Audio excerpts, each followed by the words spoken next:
From the kitchen of the cabin, it's the 5 games for Doomsday review. Brass Birmingham. The repulsive force of nostalgia is astonishing.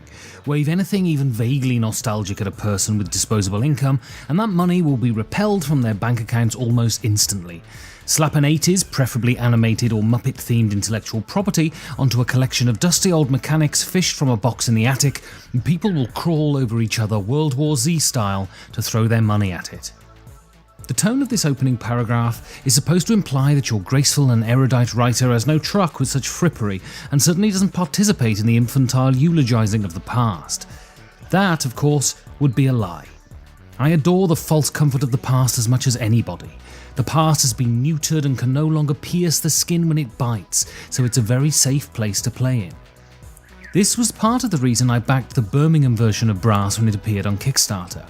I've lived outside of the UK for over 15 years now, and while I'm often contemptuous of the land of my birth, I experienced so much in these regional towns and cities, so much that was formative. Buying Dead Kennedys 12 inches from Magpie Records in Worcester city centre, bug-eyed and dancing till 3 in clubs in Kidderminster, eating my first takeaway pizza in the back of a car in Dudley after seeing The Farm playing in Birmingham. So much of who I am is a product of these places in the Midlands that when a game was being published that was emblazoned with these greenhouses of my youth, I had no choice but to buy it. Brass Birmingham is a game that charts the British Industrial Revolution from 1770 to 1870 and models the technological upheavals that carved a new world into the bucolic hills of the Midlands. Play is carried out over 2 eras, the age of the canal barge and the age of the train.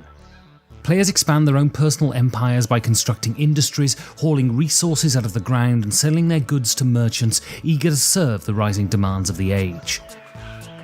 There is no doubt that this is a game with a singular focus. There is none of the George Eliot or Friedrich Engels about this game. There is no charting of the huge depredation and exploitation that accompanied the Industrial Revolution. There is no black lung and poverty here. This is a pure logistics and economics exercise and toes a Tory line extolling the beauty of expansion. So I suppose the question is, does this game suffer for this pulled back look at the Industrial Revolution? The answer is no.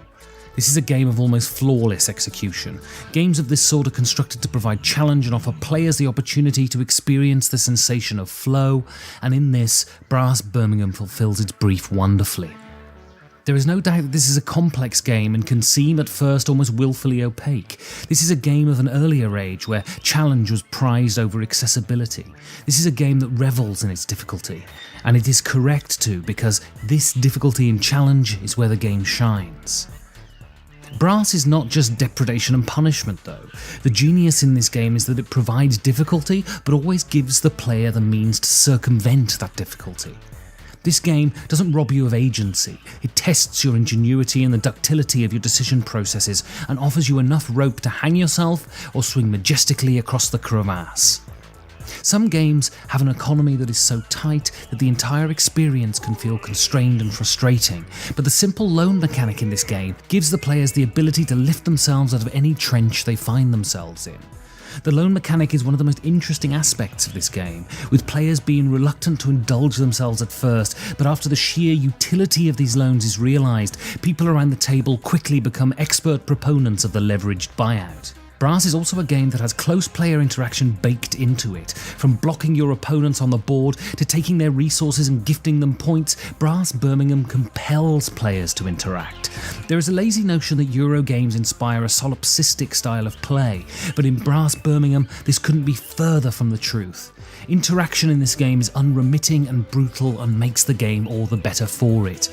There is no time to rest on your laurels in Brass, and no opportunity to trust your opponent even for a second, and this lifts the game out of the realm of puzzle into the world of bare-fanged competition that so characterise the age.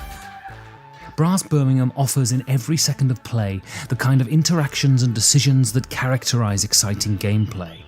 This is not the gentle pursuit of the rained-out holiday, but an invigorating intellectual exercise. This game is philosophy, not sophistry. There is a genuine tension in this game, as the simple whims of your opponents can immolate all of your plans in a second. And also, there is that Wonderful, adrenaline-soaked anticipation, squirming in your chair, waiting to pull off that perfect turn that floods your central nervous system with serotonin. It's designs like Brass Birmingham that reinvigorate my desire for gaming, and I could easily be fatigued from the endless rows of games that are being released. Every art form is prey to the tyranny of mediocrity, and gaming is no different. Gaming is full of pleasant distraction, but Brass Birmingham is not this. It is vital and rewarding, and its reprint from Roxley Games can help bring this vitality to a wider audience. Schopenhauer was the first to elucidate the tragedy of hype, that something we anticipate can never meet the stringent standards of that anticipation, but he was wrong in his absolutism. Sometimes, I will concede this is rare, things can greatly exceed our expectations, and Brass Birmingham has done that for me. Play Brass Birmingham if you get the opportunity, and in doing so, you will expose yourself to the truly excellent and have an experience that is as valuable as all of the coal in the ground.